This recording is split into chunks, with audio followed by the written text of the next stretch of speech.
اس بات میں آپس میں جھگڑ رہے ہیں، اور اللہ کا قرآن کیا کہتا ہے کہ فَتَرَبَّصُوا حَتَّى يَأْتِيَ اللَّهُ بِأَمْرِهِ، تم اللہ کے عذاب کا انتظار کرو، اللہ تمہارے اوپر کوئی عذاب نہ بھیج دے تمہاری ان حرکتوں کی وجہ سے۔ اور آگے جانتے ہو اللہ نے فرمایا وَاللَّهُ لَا يَهْدِي الْقَوْمَ الْفَاسِقِينَ، اللہ فاسقوں کو ہدایت نہیں دیتا۔ یہ جو میں بول رہا ہوں نا، آپ اس کو بہت غور سے سننا ورنہ سمجھ میں نہیں آئے گا۔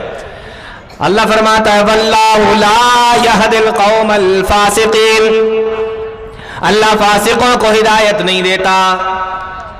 آیت کو اگر آپ شروع سے دیکھیں گے تو آپ کو اندازہ ہوگا کہ اللہ تعالیٰ اس طریقے سے بات کر رہا ہے کہ تمہارے باپ دادا، تمہاری اولادیں، تمہاری بیویاں، تمہارے بھائی، تمہارے خاندان، تو اگر آپ کو اللہ اور اس کے رسول سے محبت کم ہے، ان تمام چیزوں سے زیادہ ہے، تو آخر میں آیت کے اندر یہ آنا چاہیے تھا کہ اللہ پھر تم لوگوں کو ہدایت نہیں دیتا، کیونکہ تم لوگ اللہ اور اس کے رسول سے محبت کم کرتے ہو، ان تمام چیزوں سے محبت زیادہ کرتے ہو۔ لیکن اللہ نے یہ نہیں فرمایا کہ اللہ تم کو ہدایت نہیں دیتا، بلکہ اللہ فرماتا ہے کہ اللہ فاسقوں کو ہدایت نہیں دیتا۔ یعنی ان 8 چیزوں سے اگر تمہیں زیادہ محبت ہے، اللہ اور اس کے رسول سے محبت کم ہے، تو تم فاسق ہو گئے ہو۔ فاسق ہو تم دعویٰ کر رہے ہو کہ تم محبت رسول، تمہارے اندر رسول کی محبت ہے، اللہ کہہ رہا ہے تم فاسق ہو۔ کو سمجھ میں آ رہا ہے میں کیا بول رہا ہوں؟ اللہ تمہیں فاسق کہہ رہا ہے، تم کہہ رہے ہو مجھے رسول سے محبت ہے۔ اور ایک چیز اور دیکھیں اس آیت کے اندر کہ یہاں پر عربی گرامر کے حساب سے کلام کو حاضر سے غائب کی طرف موڑ دیا گیا ہے۔ یعنی اللہ نے یہ نہیں کہا کہ اللہ پھر تم کو ہدایت نہیں دیتا، بلکہ اللہ نے کہا اللہ فاسقوں کو ہدایت نہیں دیتا۔ اگر تمہیں ان تمام چیزوں سے محبت زیادہ ہے تو پھر اللہ تمہیں اپنے سے بات کرنے کے لائق ہی نہیں سمجھتا جو تم سے یہ کہے کہ اللہ تم کو ہدایت نہیں دیتا۔ اللہ نے کہا اللہ فاسقوں کو ہدایت نہیں دیتا، میں تم سے بات ہی نہیں کرنے کے لیے تیار۔ کلام کو حاضر سے غائب کی طرف موڑ دیا گیا۔ اور ایک تعجب کی بات بتاؤں مسلمانوں، آج جماعت اہل حدیث کو بڑا 24 نمبری وہابی 24 نمبری اس طریقے سے کہا جاتا ہے۔ یہ سورہ توبہ کی آیت ہے اور اس کے اندر اللہ اور اس کے رسول سے محبت کا ذکر ہے، اور تعجب کی بات یہ ہے کہ اس آیت کا نمبر ہی 24 ہے۔ سمجھے؟ اس آیت کا نمبر ہی 24 ہے۔ جو اہل حدیثوں کو کہتے ہیں نا 24 نمبر ہی ہے، اس آیت کا نمبر ہی 24 ہے، اور اس میں اللہ اور اس کے رسول کی محبت کا ذکر ہے۔ تو یہ ترازو ہے، یہ بتائے گا کہ کس کو محبت ہے اللہ اور اس کے رسول سے زیادہ۔ تو اللہ تعالیٰ نے ایک ترازو دے دیا، ایک پیمانہ دے دیا۔ اب آپ دیکھیں ہمیں نبی سے کس طریقے کی محبت کرنا چاہیے، ہمیں نبی سے کس طریقے کی محبت کرنا چاہیے۔ یہ بھی صحیح بخاری کی حدیث ہے، میں آپ کو سناتا ہوں۔ ایک مرتبہ کی بات ہے، اللہ کے نبی صلی اللہ علیہ وسلم حضرت عمر رضی اللہ تعالیٰ عنہ کے ساتھ میں بیٹھے ہوئے تھے، اور حضرت عمر کا ہاتھ پکڑے ہوئے تھے۔ جیسے آپ نے دیکھا ہوگا کبھی کبھی دو دوست کہیں جا رہے ہوں تو آپس میں ایک دوسرے کا ہاتھ پکڑ کر بھی چلنے لگتے ہیں، تو ایک دوسرے کا ہاتھ پکڑ کر بیٹھے تھے۔ ہوا آخذ بید عمر بن الخطاب، اللہ کے نبی صلی اللہ علیہ وسلم حضرت عمر کا ہاتھ پکڑ کر بیٹھے ہوئے ہیں۔ حضرت عمر نے دیکھا کہ نبی میرا ہاتھ پکڑ کر بیٹھے ہیں، محبت نے جوش مارا، فوراً ہی پکار اٹھے۔ مسلمانوں غور سے سنو، فوراً ہی پکار اٹھے، اے اللہ کے نبی انک لانت احب الی من کل شیء، اے اللہ کے نبی دنیا کی تمام چیزوں سے زیادہ مجھے آپ سے محبت ہے۔ کیا کہا؟ اے اللہ کے نبی دنیا کی تمام چیزوں سے زیادہ مجھے آپ سے محبت ہے، میں دنیا کی تمام چیزوں سے زیادہ آپ سے محبت کرتا ہوں، الا من نفسی، لیکن میں اپنی جان سے زیادہ آپ سے محبت نہیں کرتا۔ دنیا کی تمام چیزیں، اولاد، مکان، بیوی، خاندان، پیسہ، دولت، ہر چیز سے زیادہ مجھے آپ سے محبت ہے، الا من نفسی، لیکن اپنی جان سے زیادہ مجھے آپ سے محبت نہیں ہے. یہ میری اپنی بات نہیں، صحیح بخاری کی حدیث ہے.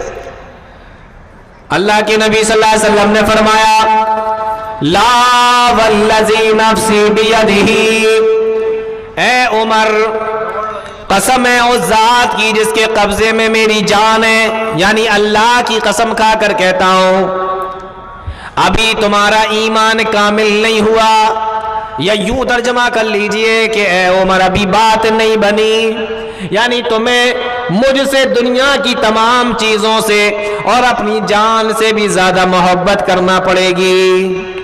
ایسا نہیں ہے کہ دنیا کی تمام چیزوں سے زیادہ محبت ہے لیکن نہ اپنی جان سے زیادہ نہیں، اپنی جان سے بھی زیادہ محبت کرنا پڑے گی ورنہ بات ہی نہیں بنے گی. حضرت عمر نے سنا، تھوڑا سا رکے، پھر غور کیا، سوچنے لگے کہ اے عمر یہ جو تیری اپنی جان ہے، یہ تو تیرا جو اپنا جسم ہے، اگر تو نبی سے محبت نہیں کرتا، نبی کا کلمہ نہیں پڑھتا، تو اللہ تعالیٰ تجھے جہنم کے اندر ڈال دیتا، جہنم کے اندر چلا جاتا.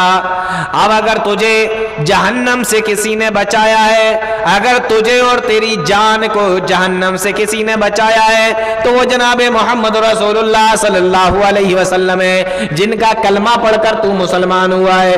تو جن کی وجہ سے تو بچا جہنم میں جانے سے، تو کیوں نہ ان سے تو اپنی جان سے بھی زیادہ محبت کرے. فوراً ہی پکار اٹھے اے اللہ کے نبی اب میں آپ سے اپنی جان سے بھی زیادہ محبت کرتا ہوں. پہلے کیا کہا تھا؟ سب سے زیادہ محبت ہے لیکن اپنی جان سے زیادہ نہیں. ابھی پھر کہا اے اللہ کے نبی میں اب آپ سے لَأَنْتَ أَحَبَّ إِلَيَّ مِن نَفْسِي، میں اپنی جان سے بھی زیادہ آپ سے محبت کرتا ہوں. اللہ کے نبی صلی اللہ علیہ وسلم نے جب یہ بات سنی آپ نے فرمایا الآن یا عمر، اے عمر اب تم نے بالکل صحیح کہا ہے، اب بات بن گئی، اب تم نے بالکل صحیح بات اپنی زبان سے نکالی ہے. تو نبی کریم صلی اللہ علیہ وسلم سے محبت ہر چیز سے زیادہ ہونا چاہیے. اللہ اور اس کے رسول کی محبت تمام چیزوں پر غالب ہونا چاہیے. اللہ نے اسی کو قرآن کریم کے اندر فرمایا والذین آمنوا اشد حبا للہ، ایمان والے سب سے زیادہ اللہ سے محبت کرتے ہیں. تو یہی حضرت عمر ہے جنہوں نے نبی کے سامنے کہا کہ اے اللہ کے نبی مجھے دنیا کی تمام چیزوں سے یعنی کہ اپنی جان سے بھی زیادہ آپ سے محبت ہے. پھر اس دعوے کو حضرت عمر نے کس طریقے سے نبھایا، کس طریقے سے پورا کیا. تاریخ کے اندر لکھا ہوا ہے کہ جب حضرت عمر رضی اللہ تعالیٰ عنہ کو خلیفہ بنایا گیا، مسلمانوں کے خلیفہ ہے، خلیفۃ المسلمین ہے، امیر المومنین ہے، آپ نے بیت المال سے وظیفہ جاری کر دیا. پہلے بیت المال ہوا کرتا تھا اور اس سے جو ہے وظیفہ ملا کرتا تھا جس کو ہم لوگ اسکالرشپ بھی بول سکتے ہیں. وظیفہ ملا کرتا تھا، آپ نے لوگوں کا وظیفہ جاری کیا بیت المال سے. تو اپنے بیٹے کا وظیفہ یعنی عبداللہ بن عمر کا وظیفہ 4000 مقرر کیا اور اسامہ بن زید کا وظیفہ حضرت عمر رضی اللہ تعالیٰ عنہ نے 5000 مقرر کیا. بیٹے کا 4000 اور اسامہ بن زید کا 5000 وظیفہ مقرر کیا. حضرت عبداللہ بن عمر کو جب یہ معلوم ہوا اپنے والد کے پاس میں آئے، حضرت عمر رضی اللہ تعالیٰ عنہ کے پاس میں آئے اور آ کر کہنے لگے اے ابا مجھے یہ معلوم ہوا ہے کہ آپ نے میرا وظیفہ 4000 درہم مقرر کیا ہے اور اسامہ بن زید کا وظیفہ 5000 درہم مقرر کیا ہے. اے میرے ابا آخر مجھ سے کیا غلطی ہو گئی، کیا بھول ہو گئی، آپ نے میرا وظیفہ 1000 درہم کیوں کم کر دیا؟ اے ابا آپ جانتے ہیں کہ جتنی عمر میری ہے لگ بھگ اتنی ہی عمر اسامہ بن زید کی بھی ہے. میں نے بھی بچپن میں اسلام قبول کیا، اسامہ بن زید نے بھی بچپن میں اسلام قبول کیا ہے، میں بھی آپ کی انگلی پکڑ کر مسجد نبوی میں نماز پڑھنے کے لیے نبی کے پیچھے جایا کرتا تھا۔ اسامہ بن زید بھی اپنے ابا کی انگلی پکڑ کر مسجد نبوی میں جایا کرتے تھے۔ میں نے بھی نبی کے ساتھ میں روزے رکھے، اسامہ بن زید نے بھی نبی کے ساتھ میں روزے رکھے۔ اگر میں نبی کے ساتھ میں جنگوں پر گیا ہوں تو اسامہ بن زید بھی جنگوں پر گئے ہیں، میں بھی نبی کے ساتھ میں جنگوں پر گیا ہوں۔ عمر بھی برابر ہے، نمازیں بھی نبی کے پیچھے پڑھی ہیں، بچپن میں دونوں نے اسلام قبول کیا ہے، جنگیں بھی جا کر نبی کے ساتھ میں دونوں نے لڑی ہیں۔ پھر کیا وجہ ہے اے میرے ابا، پھر کیا وجہ ہے کہ جب وظیفہ دینے کی باری آئی تو آپ نے میرا وظیفہ کم کر دیا اور اسامہ بن زید کے وظیفے کو بڑھا دیا؟ سمجھ میں آ رہا ہے کچھ؟ حضرت عمر نے کیا کہا تھا؟ مجھے تمام چیزوں سے زیادہ آپ سے محبت ہے۔ اس محبت کو حضرت عمر رضی اللہ تعالیٰ عنہ نے کس طریقے سے نبھایا؟ مسلمانوں غور کرو۔ حضرت عمر رضی اللہ تعالیٰ عنہ کہتے ہیں اے میرے بیٹے تیری ساری باتیں صحیح ہیں، تیری ساری باتیں بالکل سچی ہیں، تیری ساری باتیں بالکل صحیح ہیں، اے میرے بیٹے تو بالکل صحیح کہہ رہا ہے، تیری عمر اور اسامہ بن زید کی عمر برابر ہے، تم دونوں نے بچپن میں اسلام قبول کیا ہے، نبی کے پیچھے دونوں نے نمازیں پڑھی ہیں، نبی کے ساتھ میں دونوں نے روزے رکھے ہیں، دونوں جا کر نبی کے ساتھ میں جنگیں لڑ کر آئے ہو، لیکن اے میرے بیٹے میں نے تیرا وظیفہ اس لیے کم کر دیا ہے کیونکہ میں نے دیکھا ہے کہ نبی تجھ سے زیادہ اسامہ بن زید سے محبت کیا کرتے تھے، میں نے دیکھا ہے کہ نبی تیرے باپ عمر سے زیادہ اسامہ کے باپ زید سے محبت کیا کرتے تھے، تو اے میرے بچے جب نبی جس سے زیادہ محبت کرتے ہو میں اس کو آگے کیوں نہ رکھوں، میں اس کا وظیفہ زیادہ کیوں نہ دوں؟ یہ بات حقیقت ہے، لیکن نبی تجھ سے زیادہ اسامہ سے محبت کرتے تھے اور تیرے باپ عمر سے زیادہ اسامہ کے باپ زید سے محبت کرتے تھے، تو نبی نے جس کو محبت میں آگے رکھا میں نے بھی اس کو وظیفے میں آگے رکھا ہے۔ یہ کس نے کیا؟ حضرت عمر رضی اللہ تعالیٰ عنہ نے کیا۔ محبت کی جو مثال دی اور محبت کے تعلق سے نبی سے جو کہا اس کو دیکھیے کس کس طریقے سے پورا کر رہے ہیں۔ یہاں بیٹا آڑے نہیں آیا، یہاں بیٹا آڑے نہیں آیا کہ بیٹا ہے تو چلو کوئی بات نہیں ہے، یا تو کسی آدمی کو اگر عہدہ دے دیا جائے تو وہ سوچے گا میرا پورا خاندان اس کے اندر آ جائے، سب کو فائدہ ملے، دنیا جائے چولہے بھاڑ میں، ہمیں اس سے کوئی مطلب نہیں۔ یہاں مسلمانوں کی خلیفہ ہے، مسلمانوں کے بادشاہ ہے، لیکن ان تمام چیزوں کے باوجود بھی حضرت عمر رضی اللہ تعالیٰ عنہ نے اپنے بیٹے کو وظیفہ کم دیا اور اسامہ بن زید کو وظیفہ زیادہ دیا ہے۔ اس کو کہتے ہیں نبی کریم صلی اللہ علیہ وسلم سے محبت۔ دعویٰ تو سب کرتے ہیں لیکن جب بات آتی ہے تب پتہ چلتا ہے کہ محبت کتنی۔ کیا آپ نے وہ حدیث نہیں سنی؟ صحیح بخاری کی یہ بھی روایت ہے، صلح حدیبیہ کا زمانہ ہے، مسلمانوں کی طرف سے 1400 مسلمان حدیبیہ کے مقام پر رکے ہوئے ہیں، ادھر مشرکین مکہ کہتے ہیں کہ ہم مکہ میں داخل نہیں ہونے دیں گے، صلح ہو رہی ہے۔ مشرکین مکہ نے اپنا ایک آدمی بھیجا جن کا نام ہے عروہ ابن مسعود ثقفی، بعد میں یہ اسلام لے آئے تھے، صحابی بن گئے تھے، ادھر صلح کر کے گئے، بات چیت کر کے گئے، اور بات چیت کر کے جانے کے بعد پوچھا مشرکین مکہ نے کہ اے عروہ کیا معاملہ ہے، کیا بات کر کے آئے ہو؟ کہا بات کر کے جو آئے ہیں وہ تو بعد میں بتائیں گے، لیکن اس سے پہلے یہ سنو جو میں نے اپنی آنکھوں سے منظر دیکھا ہے۔ کہا کیا منظر دیکھا تم نے وہاں پر؟ نبی جو اپنے 1400 صحابہ کے ساتھ حدیبیہ میں رکے ہوئے ہیں وہاں کیا منظر دیکھا؟ صحیح بخاری کی روایت ہے، ایک بچہ میکائل نام کا ہے، 5 سال کا ہے، لواڈی کا ہے، وہ گم ہو چکا ہے، کہیں سو رہا ہو یا کہیں گم ہو گیا ہو، کسی کو ملا ہو تو یہاں اسٹیج پہ پہنچا دیں، لواڈی کا ہے، میکائل نام ہے۔ تو کہا کہ وہ منظر میں آپ کو بتاتا ہوں۔ منظر کیا تھا؟ حضرت عروہ بن مسعود ثقفی کہتے ہیں کہ او مکہ کے لوگوں